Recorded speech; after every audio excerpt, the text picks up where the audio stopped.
يقترب العالم من تاريخ 21 من ديسمبر وسط انقسام بين محتفل وآخر قلق بسبب توقعه الأسوأ أي نهاية العالم. في المكسيك بدأت المراسم الخاصة بتغيير حقبة المايا في ختام مرحلة من 5200 سنة يفسرها البعض على أنها نبوءة بنهاية العالم.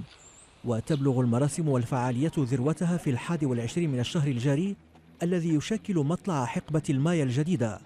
وستعم الاحتفالات جنوب المكسيك وفي 4 دول أخرى، حيث تأثير ثقافة المايا مستمر، وهي غواتيمالا وبيليز وسلفادور وهندوراس. لكن في المقابل ثمة أتباع لتيار نيو إيج الروحاني مقتنعون بأن 21 من ديسمبر سيكون نهاية العالم.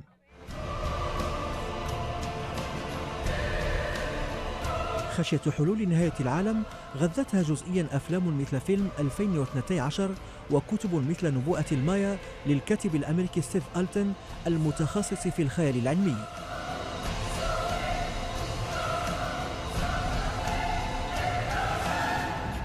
وقد عثر على هذا التاريخ الذي يثير الخيال محفورا على جزء من لوحة ضخمة تعرف باسم النصب السادس، ومحفوظة في موقع موكوسبانيا الأثري في جنوب المكسيك.